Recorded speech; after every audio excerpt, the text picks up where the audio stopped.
sore. Sebelumnya saya mengucapkan terima kasih sudah kesempatan hadir di sini. Alhamdulillahirrahmanirrahim. Segala puji bagi Allah. Sholawat dan salam selalu tercurah kepada teladan kita Nabi Muhammad Sallallahu Alaihi Wasallam beserta keluarga, sahabat dan kita pengikutnya hingga akhir zaman. Amin ya robbal alamin. Kepada Bapak Ibu guru, saya mengucapkan terima kasih banyak sudah dapat hadir di sini. Saya ingin mendefinisikan tugas aksi nyata saya sebagai seorang calon guru penggerak, yaitu terkait modul yang sudah saya pelajari, yaitu budaya positif. Bapak Ibu, kita sering dengar budaya positif? Ya, Bapak Ibu. Ya. Seperti contohnya di SMK 8 itu kita kenal ada budaya positif, yaitu ada kekeluargaan, kemudian komitmen, prestasi. Kekeluargaan, komitmen, prestasi. Itu adalah salah satu budaya di SMK 8. Baik Bapak Ibu, kita lanjut ya. Bapak Ibu, terkait perubahan kurikulum, kita ada sedikit perubahan paradigma ya Bapak Ibu. Ini ada sebelum masuk ke materi, ini ada suatu permainan, tapi permainan ini nanti ada kita ambil benang merahnya Bapak Ibu. Bapak Ibu, namanya permainannya adalah cobalah buka. Bapak Ibu nanti kita sebelah-sebelahan aja kali ya. Misalnya di sebelah kanan saya ini Bu Yunias, Pak Samsir. Kalau di sebelah kanan saya baris kedua Pak Fuad sampai Bu Ade ya. Ini kita yang mengepalkan tangan. Salah satu aja Bapak Ibu, kita kepalkan tangan kita seolah di dalam tangan yang kita kepalkan itu ada apa ya Bapak Ibu? Namanya ada apa Bapak Ibu? Duitnya 100.000 atau Bapak Ibu emas, ya emas 20 gram, ya 20 gram atau berlian. Bayangin itu ya Bapak Ibu ya, kita megang itu, lalu teman kita sebelah kita berusaha membujuk kita, merayu kita, gitu ya, atau memarah-marahi. Gimana caranya kita mau buka tangan kita, gitu ya Bapak Ibu ya, gitu kurang lebih ya Bapak Ibu ya. Nah, kita coba ya Bapak Ibu, kita mau lihat kontrol itu yang megang siapa, kontrol itu yang megang siapa, kita ataukah teman kita, gitu Bapak Ibu. Ya baik, siap ya Bapak Ibu ya. Jadi yang satu genggam barang berharganya, entah apa itu emas, berlian atau uangnya. Yang satu berusaha membujuk, merayu bagaimana caranya teman kita bisa membuka tangan kita, gitu ya. Kita mulai ya Bapak Ibu ya. Kita mulai ya. Yang merayu harus bisa Bu Ritis merayu Pak Samsir. Pak Samsir masih mau Bu Ritis yang baik. Siapa tahu dia lagi megang 5 juta ya. Bentuknya apa? Surat berharga. Oke Bapak Ibu, kita mulai ya. Oke Bapak Ibu, 1, 2, 3. Silakan Bapak Ibu sebelahnya jadi yang merayu.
berharga kesayangan kita. Lalu cuma kita merayu-rayu gitu ya.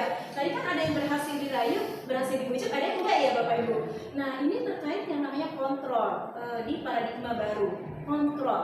Nah kalau kita bayangkan yang tadi, itu misalnya tadi siapa yang berhasil tangannya dibuka ya? Pas Samsir ya? Oh rayuannya kena. Ini bertanya pada saat Pak Samsir membuka tangan itu Bapak keinginan Bapak atau karena Bapak dipaksa? Keinginan, kasihan. Oh karena kasihan. Karena kasihan ya Bapak Ibu ya. Kasihan. Siapa lagi tadi yang berhasil dibuka ya? Kalau Bapak gitu Bapak mau. Siapa lagi tadi berhasil dibuka? Bu Herlina ya? Oh enggak, yang Bu Herlina ya berhasil dibuka. Bu Liza. Ya Bapak Ibu, posisi kontrol itu sebenarnya ada di orang lain atau ada di kita. Nah, coba kita bayangin. Tadi seperti Pak Samsir dia nggak tega ya Pak ya. Habis itu ngerayunya bisa benar, Masya Allah nggak tega. Akhirnya dia buka tangannya, tapi Bapak itu karena kasihan ya. Nah, baik Bapak Ibu terkait paradigma baru, posisi kontrol itu menurut teori kontrol itu adalah ada di mana Bapak Ibu sebenarnya? Apakah orang lain yang mengontrol kita atau kita yang bisa mengontrol diri kita sendiri? Ya betul Bapak Ibu, sepaham. Kitalah yang bisa mengontrol diri kita sendiri. Apakah kita bisa mengontrol orang lain? Bisa. Orang lain bisa mengontrol kita? Tidak. Tapi yang terpenting adalah kita nih diri kita bisa mengontrol diri kita sendiri. Ya. Begitu Bapak Ibu, tepuk tangan buat kita semua.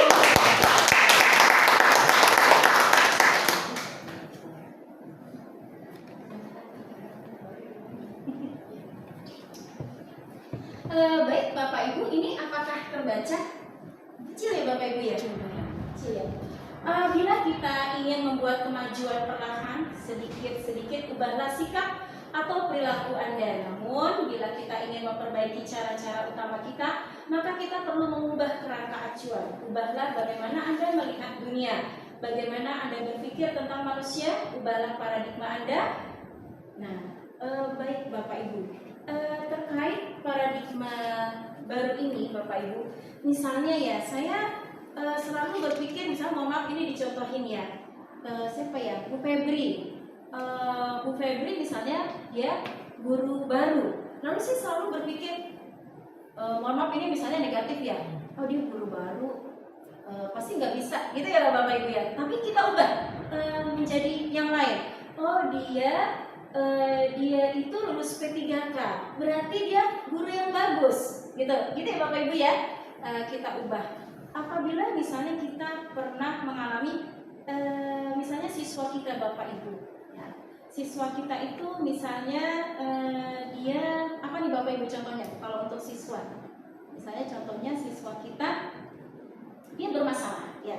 Siswa kita di kelas kita ada yang bermasalah, lalu kita mengatakan, nah ini males siswanya gitu ya, di keluarganya nggak mendukung. Bapak Ibu, tapi kita melihat dari sisi lain gitu, melihat dari sisi lain, misalnya ternyata kita sudah melakukan home visit, oh ternyata anak ini dia misalnya kenapa nih Bu, ternyata anak ini kayak kemarin saya, ternyata dia matanya kurang lihat ya, dia bukan malas belajar tapi ternyata dia matanya kurang lihat dan nggak punya uang untuk beli kacamata.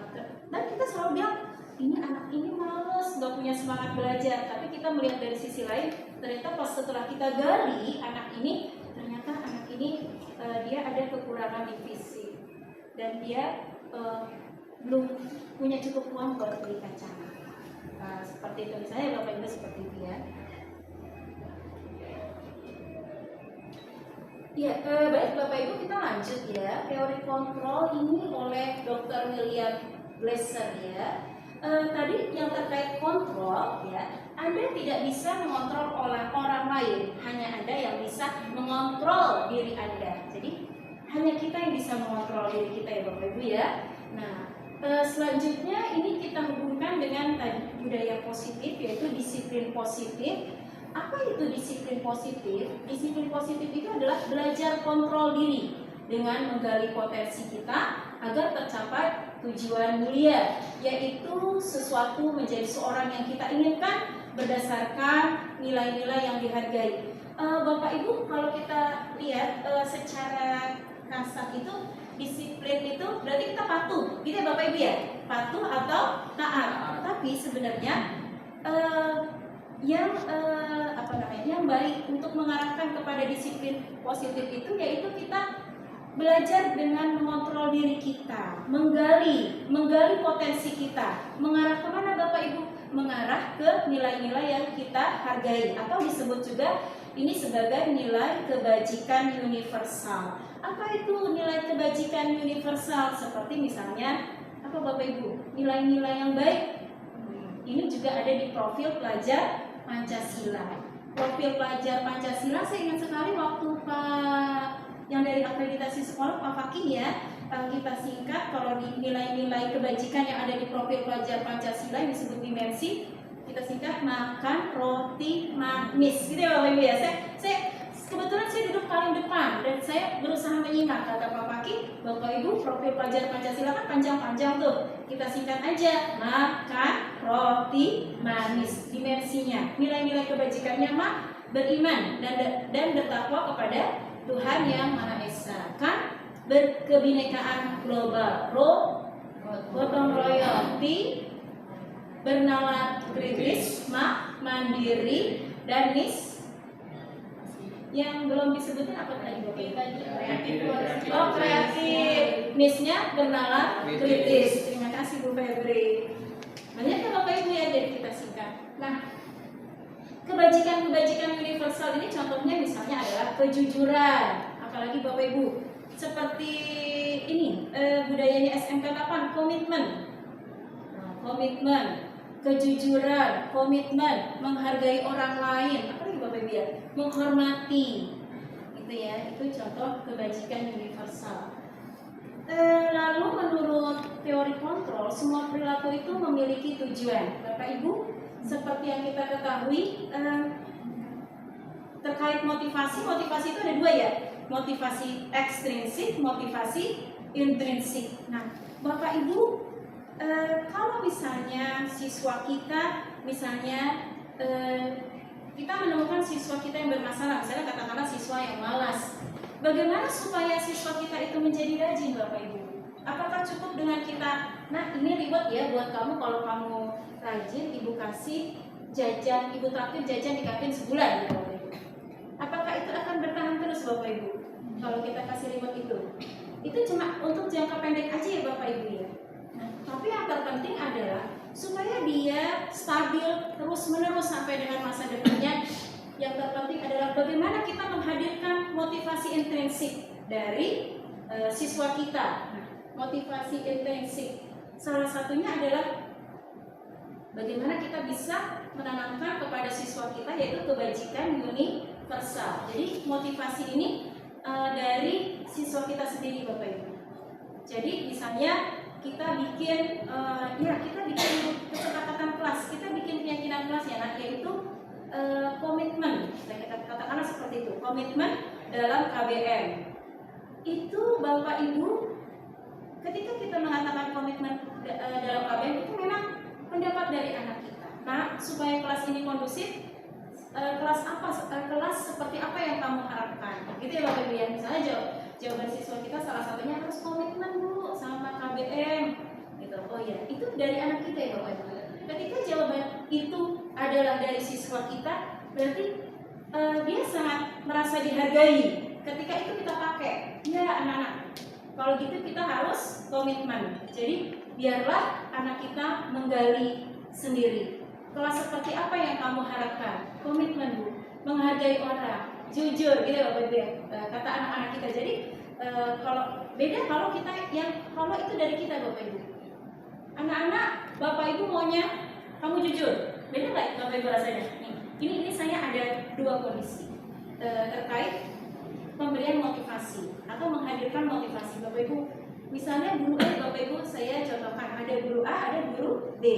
Kalau guru A mengatakan di awal pelajaran ketika terbentuk kelas baru, guru A mengatakan, anak-anak pokoknya bapak nggak mau tahu, kamu kelasnya harus tertib, kamu harus jujur, kamu harus menghargai orang lain. Kata bapak guru, kalau kamu mengikuti apa yang bapak katakan, bapak kasih reward. Bapak ibu, apakah anak itu akan melaksanakan dari kita? Iya, tapi iyanya gimana? Dengan keterpaksaan. Apakah anak kita bahagia? Sesungguhnya dia tidak, karena itu bukan dari dirinya. Nah, sementara menurut Ki Hajar Dewantara adalah pendidikan itu adalah menuntun kepada kodrat alam dan kodrat zaman, sehingga anak mencapai keselamatan dan kebahagiaan. Gitu Bapak, dia tidak bahagia. Anak ini tidak bahagia karena dia dipaksa, gitu ya. Nah, dia melakukan itu karena dia mempunyai motivasi ekstrinsik yang dari gurunya Bapak Ibu. Dia jujur karena dia diarahkan seperti itu. Tapi bagaimana dengan guru B Bapak Ibu? Anak-anak, bagaimana atau harapan kamu kelas yang seperti apa yang kamu impikan? Kelas yang seperti apa yang menjadi harapan kamu? Lalu guru B ini memberikan kertas atau apa ya Bapak Ibu, sticky note. Silakan kamu boleh jawab kelas seperti apa yang kamu impikan. Lalu siswa kita mencatat Bapak Ibu di kertas ya. Lalu setelah itu dipersilakan kepada siswa untuk menempelkan jawabannya. Ternyata dari jawaban anak Bapak Ibu dibacakan sama wali kelasnya katakanlah. Oh iya, tidak boleh mencontek, gitu ya.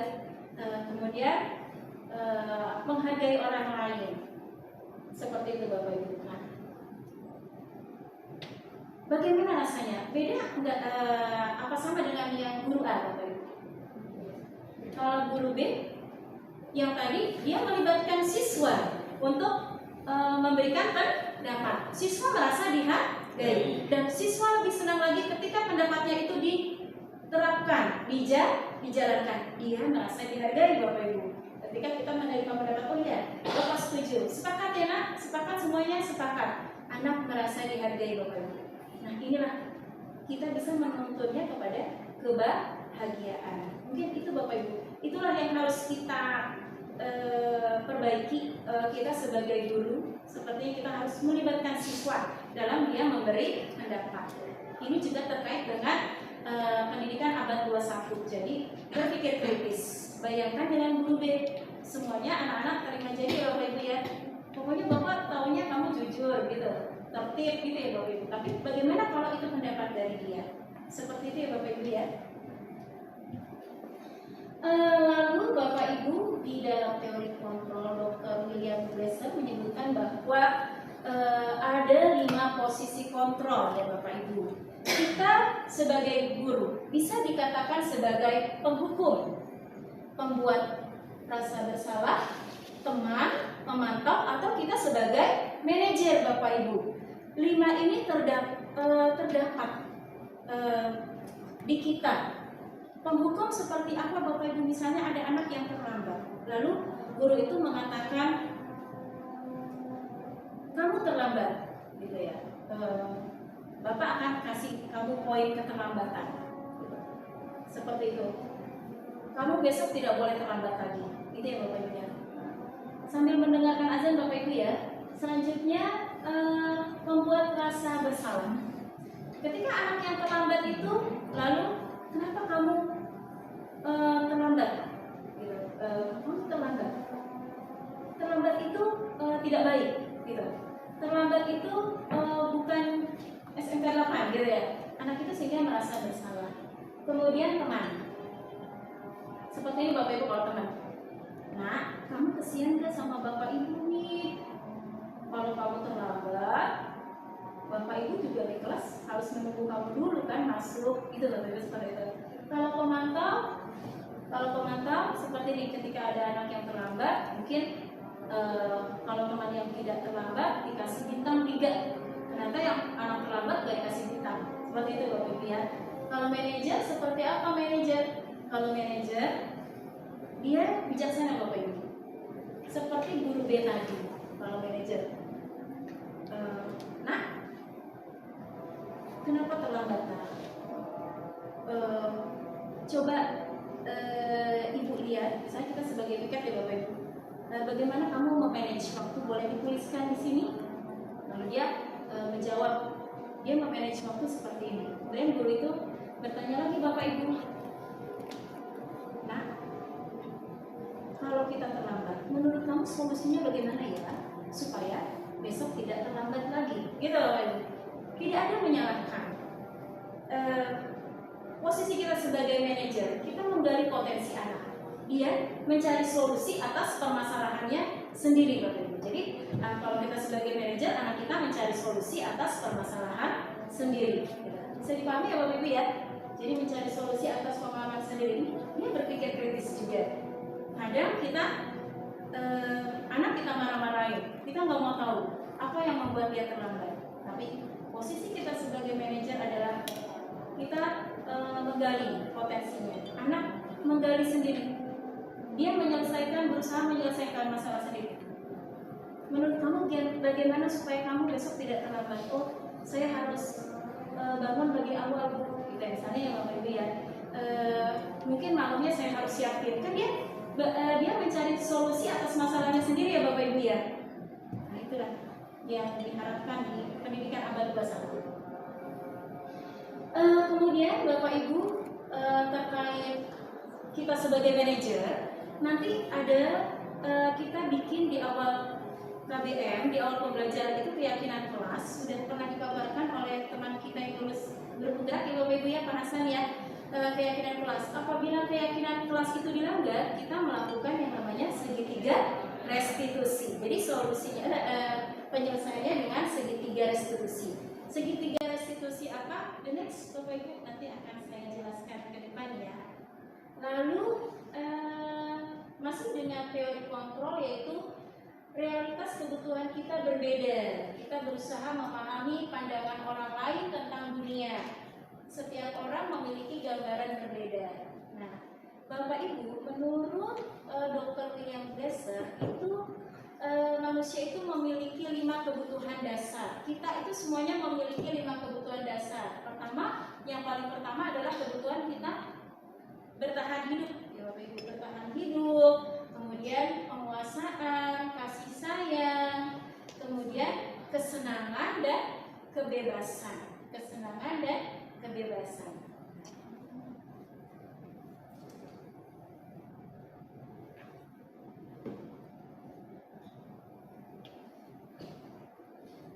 Bapak Ibu, tujuan dari disiplin positif adalah untuk menanamkan motivasi kepada semua siswa kita agar mereka menjadi orang yang mereka inginkan dan menghargai diri sendiri dengan nilai-nilai yang mereka percaya.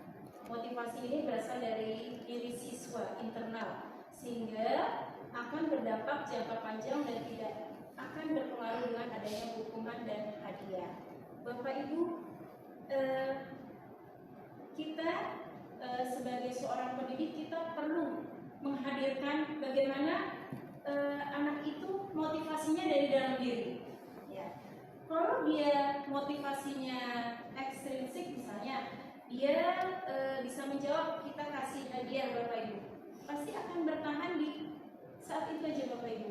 Ketika anak itu nggak kita kasih hadiah, bagaimana dia? Ya jadi lemes ya Bapak Ibu ya. Tapi kalau motivasi intrinsik, kita apa bedanya? Oh, saya bisa menjawab soal ini emang karena saya suka pelajarannya, emang saya paham pelajarannya, dan emang saya senang pelajaran tersebut, gitu Bapak Ibu. Beda ya? Beda. Berbeda ya Bapak Ibu ya.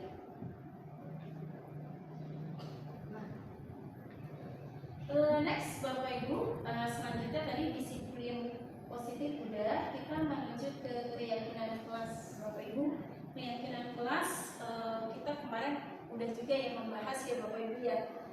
Keyakinan kelas sama peraturan kelas apa bedanya ya Bapak Ibu ya? Contoh, kalau peraturan kelas seperti ini Bapak Ibu, tidak boleh mencontek, gitu ya Bapak Ibu ya.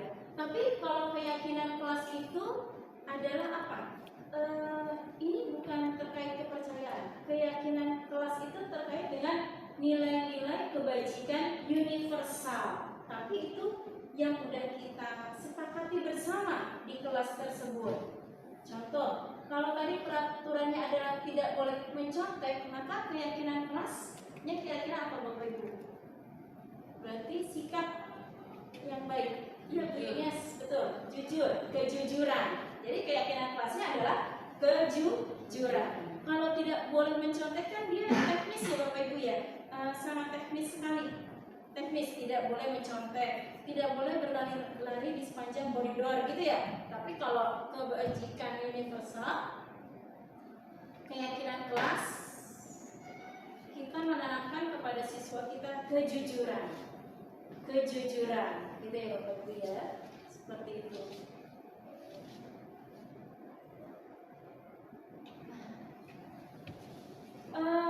Peraturan kelas dan keyakinan kelas berbeda, iya Bapak Ibu ya. Yang perlu kita tanamkan kepada siswa itu adalah nilai-nilai kebajikan universal. Makanya itu Bapak Ibu, keyakinan kelas ini kita buat di awal tahun ajaran baru supaya harapan kita kepada siswa kita ya membentuk profil pelajar Pancasila. Itu ya Bapak Ibu ya. Nah, Bapak Ibu ini contoh ya kalau peraturan dengan keyakinan kelas. Bisa kalau peraturan selalu kembalikan buku di tempatnya.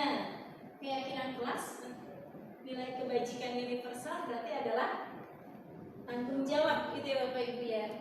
Dilarang mengganggu orang lain berarti menghormati orang lain. Hadir di sekolah 15 menit sebelum pembelajaran berarti menghormati orang lain. Komitmen, satu lagi Bapak Ibu, disiplin, gitu ya. Dilarang melakukan kekerasan, yaitu keselamatan, menghormati orang lain. Dilarang menggunakan narkoba, kesehatan. Bergantian atau menunggu giliran menghormati orang lain, bersabar. Nah Bapak Ibu, inilah dulu waktu kita sekolah, ini ya Bapak Ibu ya, yang ada di awal. Dan ini yang buat adalah Bapak Ibu guru kita dulu ya waktu kita sekolah ya, waktu kita SD katakanlah, yang membuat Bapak Ibu guru kita. Lalu kita dengan gimana ya, kita harus mengikuti peraturan itu. Tapi apakah itu dari dalam diri kita Bapak Ibu? Beda, karena itu dimotivasi, motivasinya dari luar oleh wali kelas. Beda dengan yang ini. Ini adalah keyakinan kelas, di mana kita Bapak Ibu guru meminta pendapat anak. Nah, kelas apa yang kamu inginkan? Kelas apa yang kamu harapkan? Seperti apa harapan kamu terhadap kelas ini? Oh, kelas ini kita pengennya kelas ini semua siswanya tanggung jawab, semua siswanya saling menghormati, menghargai. Itu pendapat dari anak-anak, lalu kita sepakati bersama. Gitu Bapak Ibu. Beda ya rasanya ya. Kalau yang ini nanti jadinya apa Bapak Ibu? Anak-anak itu motivasinya dari dalam. Nah, motivasinya dari dalam Bapak Ibu. Seperti itu ya Bapak Ibu ya. Misalnya Bapak Ibu, ini contohnya mungkin dalam kehidupan sehari-hari. Kenapa anak ini semangatnya apa ya namanya ya? Semangatnya ini ya, sementara dia misalnya orang tuanya yang selalu dipenuhi oleh kedua orang tuanya. Sementara ini ada anak nggak punya, tapi dia sangat sungguh-sungguh dalam belajar. Bedanya gimana Bapak Ibu? Tadi yang orang anak punya tadi, dia semangatnya kenapa rendah? Karena dia semua difasilitasi. Iya, dia diberikan semangat oleh dari luar semangatnya. Iya, tapi kalau yang mungkin ini dia yang satunya anak gak punya, memang dia karena dia prihatin. Jadi dia dalam diri dia, saya harus belajar sungguh-sungguh supaya saya jadi orang berhasil. Nah, penting juga Bapak Ibu, kita kepada anak didik kita harus tempa dia menjadi seorang yang tanggung jawab, harus ditempa, gitu ya Bapak Ibu. Selanjutnya,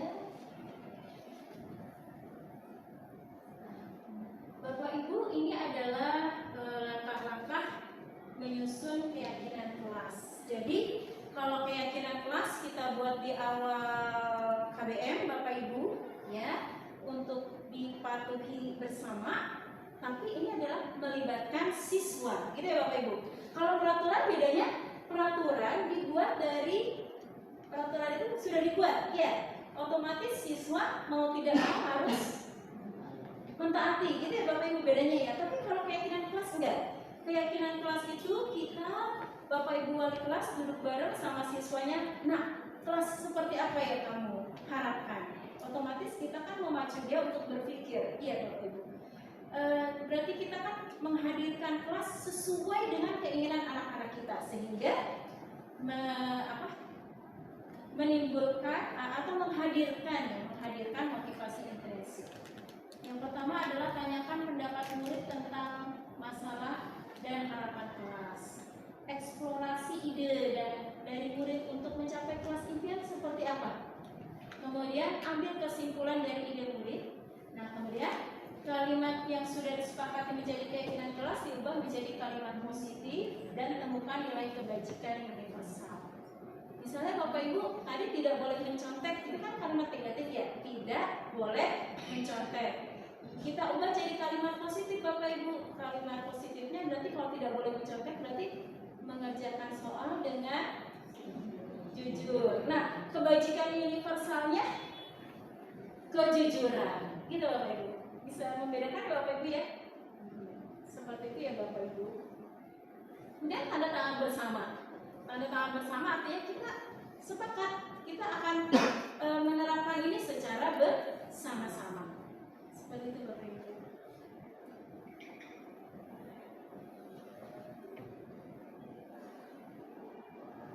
Tadi itu ya Bapak Ibu ya. Nah, selanjutnya Bapak Ibu budaya positif tadi yang sudah dicontohkan yaitu keyakinan kelas.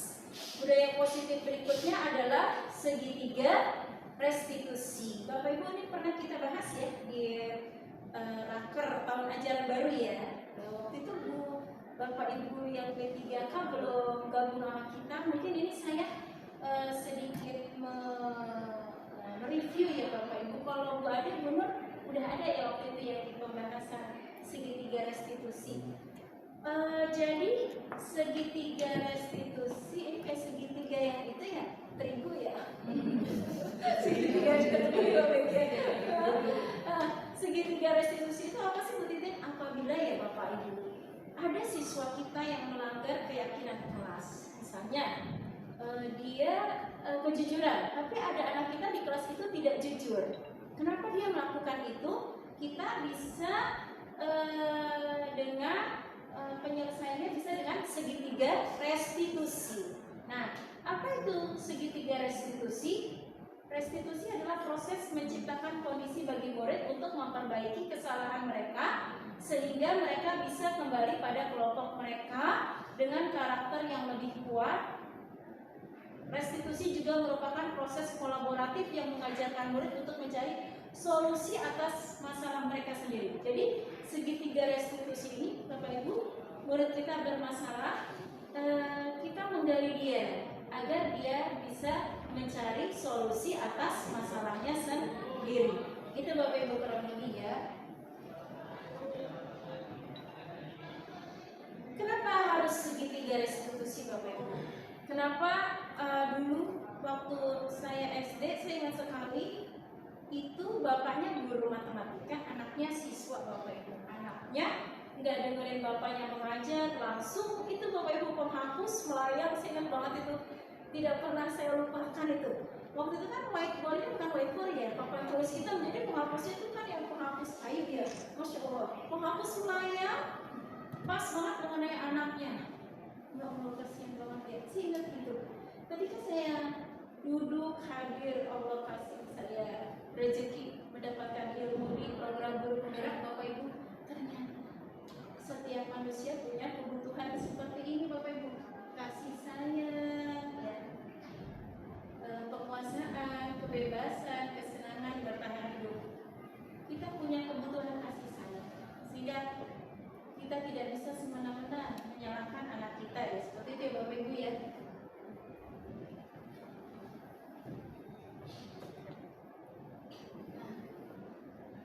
Bapak Ibu tadi kita posisi kontrol ya Bapak Ibu ya. Contoh ya, ini sebagai penghukum. Kalau penghukum itu seperti apa contohnya untuk guru? Misalnya gurunya menghardik siswanya. Kalau membuat orang merasa bersalah, misalnya kita ceramahin siswa kita, ibu kecewa, kamu gini, sehingga anak kita merasa bersalah. Kalau membuat teman, apakah kamu tidak kasihan sama bapak ibu Nina? Itu kan seperti itu. Kalau pemantau, kalau kamu bisa berubah, ini ibu kasih kamu misalnya apa ya bapak ibu, gitu ya. Kalau manajer, dia mengajukan pertanyaan bapak ibu ketika anak kita membuat kesalahan. Nah, gurunya bilang gini bapak ibu, nah ibu juga pernah punya salah. Kira-kira apa ya solusinya ya atas permasalahan kamu? Gitu ya bapak ibu. Kita baik-baik, kita ngajak ngobrol dia bapak ibu. Seolah-olah dia nyaman sama kita. Tapi kalau penghukum kan anak udah gak nyaman dulu sama kita bapak ibu ya. Seperti itu bapak ibu ya. Nah bapak ibu ini ada posisi kontrol ya bapak ibu ya. Menurut bapak ibu nih, tadi kan posisi kontrol apa aja? Tadi kan ada 5 ya bapak ibu. Apa aja ya? Berhubung hari udah sore. Tadi apa aja ya? Posisi kontrol yang pertama yaitu penghukum ya. Penghukum. Yang kedua, pembuat rasa bersalah. Yang ketiga tadi sebagai teman. Yang keempat, pemantau. Yang kelima, manajer. Oke. Bapak Ibu coba ya, kita bisa nggak mengidentifikasi yang tadi? Apakah saya sebagai teman, pemantau atau penghukum? Saya kecewa sekali dengan kamu ini sebagai apa nih Bapak Ibu? Penghukum. Kamu tidak pernah benar melakukannya, kamu tidak pernah benar melakukannya. Penghukum. Benar Bapak Ibu, penghukum. Kamu. Tadi kan saya ulang ya Bapak Ibu ya, tadi ada 5 nih. Tadi ada 5 ya. Penghukum, membuat orang merasa bersalah, teman, pemantau, manajer. Saya kecewa sekali dengan kamu ini tadi apa Pak? Membuat rasa bersalah apa penghukum? Salah. Membuat orang merasa bersalah. Kamu tidak pernah benar melakukannya. Merasa bersalah. Merasa bersalah nomor 2 ya. Kalau nomor 1, saya kecewa banget ya sama kamu.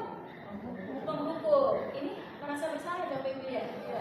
Ayolah lakukan demi Bapak Ibu. Sebagai teman ya Bapak Ibu. Apakah kamu mau mendapatkan stiker bintang hari ini? Pemantau. Bagaimana kamu bisa menyelesaikan masalah ini? Bagaimana kamu bisa menyelesaikan masalah ini? Manajer. Kamu selalu yang paling terakhir. Tunggu. Kita lihat jawabannya benar kalau begitu.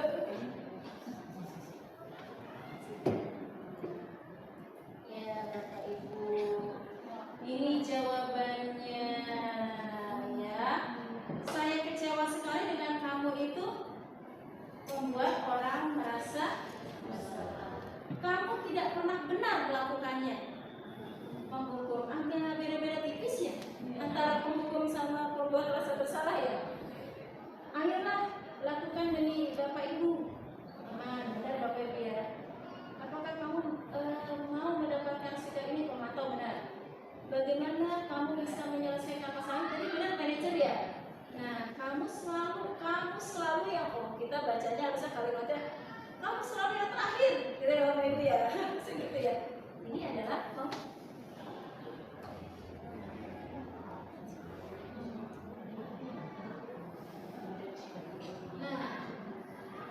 Bapak Ibu, apabila kita udah sepakat nih dengan siswa membuat keyakinan kelas, kita menanamkan nilai-nilai kebajikan universal, lalu siswa kita melanggar,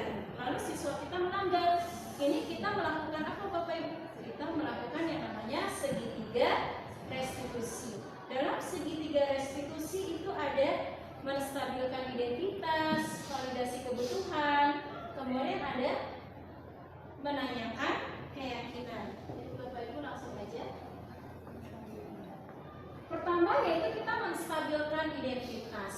Ya, ini kurang ini Bapak Ibu ya. Menstabilkan identitas, yaitu untuk membuat anak yang merasa gagal karena berbuat salah menjadi positif terhadap dirinya. Jadi menstabilkan identitas, misalnya ini anak kita dia udah positif bersalah Bapak Ibu, dia bersalah. Jangan kita bikin dia down, tapi dengan cara kita seperti ini Bapak Ibu, karena berbuat salah menjadi positif terhadap dirinya. Misalnya kita tadi mengatakan, tadi yang udah saya katakan, nah, ibu juga pernah melakukan kesalahan ini waktu ibu SMP. Jadi dia merasa masih nyaman tuh Bapak Ibu. Artinya dia bukan berarti orang di dunia yang melakukan kesalahan satu-satunya. Masih ada orang yang lain berbuat salah. Mereka masih mau menerima kita, gitu. Seperti itu. Jadi artinya dia merasa diterima. Itu ya Bapak Ibu ya, kurang lebihnya gitu. Kalau dulu kita dasar kamu memang pemalas gitu ya Bapak Ibu ya, kasihan banget. Tapi beda dengan seperti ini. Anak udah kita dulu nyaman sama kita. Nah, ibu juga dulu pernah melakukan kesalahan, gitu. Kita anak itu udah mulai nyaman sama kita dulu. Terus selanjutnya adalah validasi kebutuhan. Validasi kebutuhan ini Bapak Ibu membantu siswa mengenali kebutuhan yang ingin dipenuhinya ketika melakukan kesalahan itu. Pada dasarnya setiap tindakan manusia tujuannya adalah membentuk basic need. Apakah itu power, freedom, kebutuhan dasar tadi ya. Nah, contohnya nih Bapak Ibu, guru berkata, kamu bisa saja kan melakukan hal yang lebih buruk, tapi kamu tidak melakukannya kan? Atau kamu pasti punya alasan mengapa melakukannya. Apa yang penting bagi kamu? Kita tanya Bapak Ibu ketika tadi, Ibu juga pernah melakukan kesalahan, lalu nah, tentu kamu punya alasan mengapa melakukan ini. Itu udah di tahap validasi kebutuhan yang Bapak Ibu ya. Selanjutnya menanyakan keyakinan. Nah, menanyakan keyakinan ini Bapak Ibu tadi kan kita udah bikin keyakinan kelas tuh. Kita bertanya kepada siswa kita. Nah, kita sudah punya keyakinan kelas. Menurut kamu dari keyakinan kelas ini apa yang kamu langgar? Gitu Bapak Ibu. Seperti itu ya Bapak Ibu. Di validasi kebutuhan, maaf tadi saya ada yang kurang. Jadi kita sebagai manajer, mengapa kamu melakukan ini? Kita tanya Bapak Ibu, pasti dia punya latar belakang kenapa kamu melakukan ini. Kamu pasti punya alasan. Mengapa kamu melakukan ini? Seperti itu Bapak Ibu ya. Lalu kita tanyakan keyakinan. Kita sudah buat keyakinan kelas. Lalu apa yang kamu langgar? Apa yang kamu rasakan ketika kamu melakukan itu? Kamu menjadi orang yang seperti apa? Ini Bapak Ibu ya. Nah, Bapak Ibu, ini alhamdulillah saya berkolaborasi sama Bu Febri. Terima kasih banyak ya Bapak Ibu. Saya harus melakukan demonstrasi kontekstual, jadi otomatis harus turun ke lapangan, harus beneran. Jadi harus beneran anak, harus beneran siswa gitu. Nggak boleh tetangga, jadi harus beneran siswa kita. Saya coba melakukan demonstrasi kontekstual, lalu saya berkolaborasi sama Bu Febri sebagai wali kelas. Saya berkolaborasi juga dengan guru matematika, di mana anak tersebut memiliki masalah di matematika. Seperti yang sudah kita terapkan tadi di budaya positif, maka kita menerapkan budaya positif itu kepada anak kita. Ketika dia melanggar keyakinan kelas, kita menerapkan segitiga restitusi. Bapak Ibu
menghargai antar sesama ya. Aji, ini kita semua pasti pernah kayak gini, Ibu juga pernah ya Pak ya, nggak nyimak waktu pelajaran. Ibu juga pernah waktu itu begitu, nggak nyimak guru, terus kita rasanya kayaknya males ya ikut pelajaran. Pernah Aji rasakan ya di pelajaran apa, matematika?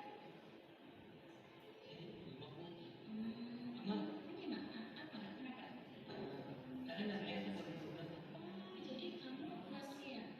Oh, karena duduk di belakang. Oh, gitu ya. Menurut Aji sebaiknya Aji harus gimana nih supaya kelihatan? Tadi kan supaya ada keturunan ya. Biar kelihatan. Menurut Aji maju ke depan, pindah. Kira-kira Aji maju ke depan mau pindah sama siapa nih? Anak Aji. Menurut Aji, kira-kira kalau Aji cerita ini ke teman Aji, ada nggak yang mau pindahan duduknya sama Aji?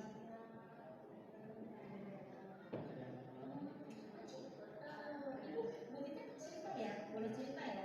Jadi waktu itu kan pelajaran akuntansi, waktu Bu Tita ngajar, anak-anak seru banget sih. Jadi dia pada maju ke depan, gitu. Pada maju ke depan, tapi ada mejanya, jadi dia ngambil bangkunya karena ada duduk di bawah. Saking semangatnya belajar akuntansi, duduk di bawah. Berarti kalau gitu bisa nggak ini menurut Aji? Aji kan duduk di belakang, berarti Aji harus gimana tuh? Maju ke depan, bawa bangku. Ya kan kalau kita mendengarkan guru, apakah harus ada meja di depan kita? Iya. Apakah kita harus bawa buku catatan supaya tidak lupa? Ya, betul. Benar. Setuju sama Aji. Tadi yang dilakukan adalah ternyata karena saya lunas ya. Jadi kamu duduk di belakang, seolah kamu tidak menyimak. Padahal kamu karena nggak kelihatan, bukan nggak menyimak, tapi nggak kelihatan ya Ji. Ternyata mata minus. Tadi ini ibu sepakat sama Aji. Berarti kamu harus gimana tadi? Pindah ke depan ya, biar lebih apa ya Ji? Pindah ke depan, bawa bangku. Jadi kalau udah pindah ke depan Aji, jelas? Itu berarti solusinya ya? Menurut Aji, ada nggak teman yang bisa kita ajak kerja sama ya? Kita pindah ke depan. Tapi semua kalau pelajaran matematika pasti kalau di belakang ada yang mau ya? Jauh ya Aji? Berarti itu aja tadi yang solusi dari Aji ya, sepakat tuh gimana Aji? Aji berarti maju ke depan bawa bangku, maju ke depan bawa bangku. Tapi berarti harus apa ya? Biar gak gaduh berarti harus izin dulu ya. Izin ke siapa Ci? Pas ketemu butik yang udah begini, apakah besok kita ketemu pelajaran matematika lagi nih? Kira-kira Aji apakah akan melakukan itu solusi yang Aji sampaikan ke butiknya? Apa tadi nak solusinya? Maju ke depan bawa bangku, izin dulu sama gurunya ya. Berarti kamu di tingkat belajarnya ini Ci, tidak hanya bisa mendengarkan saja Ci,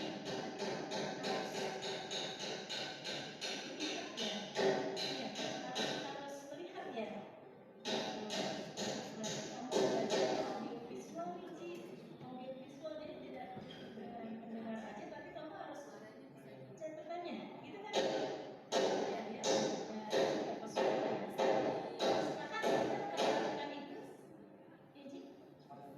Nanti mungkin bantu nanti kata guru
melaksanakan KBM dengan tertib. Iya betul, KBM-nya harus tertib ya.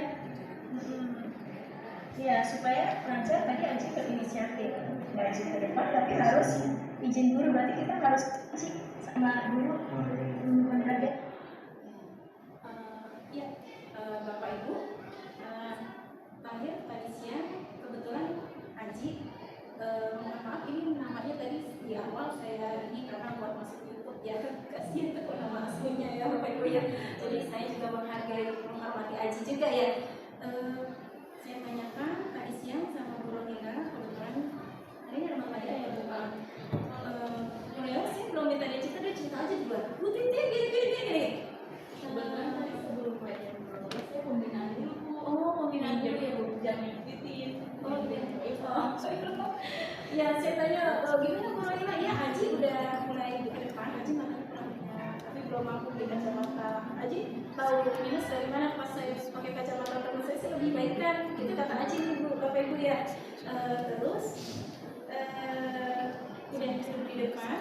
Ternyata anak ini Bapak Ibu masalahnya adalah bukan mata minus aja.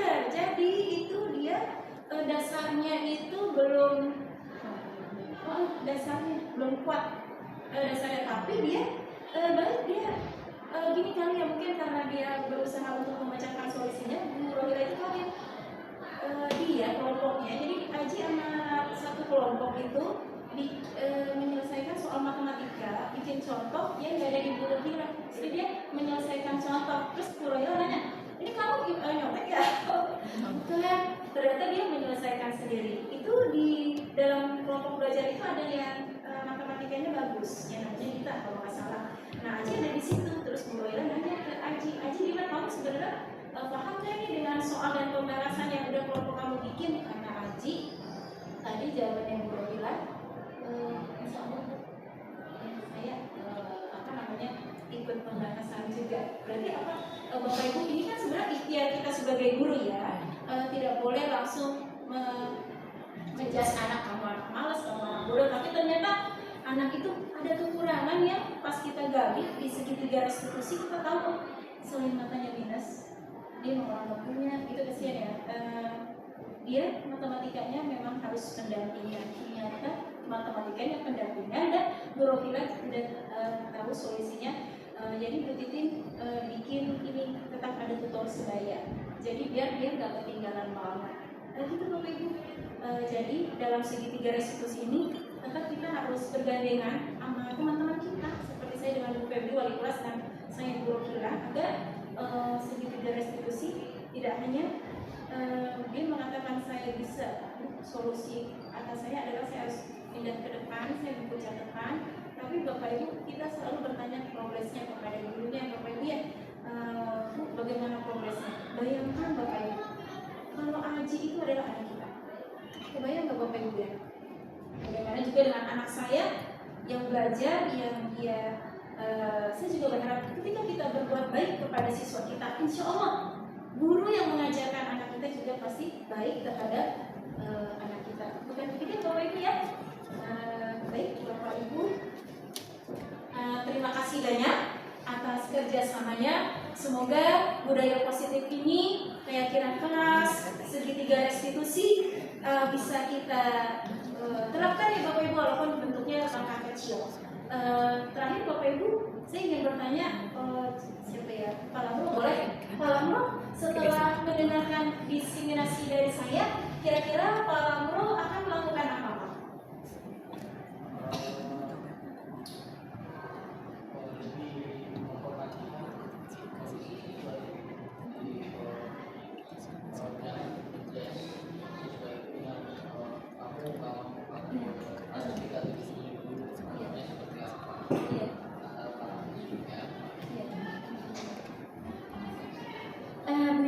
Terima kasih Pak Lamro ya. Bu Yunias, kira-kira langkah kecil apa yang Ibu lakukan ketika misalnya di kelas Ibu ada anak yang bermasalah?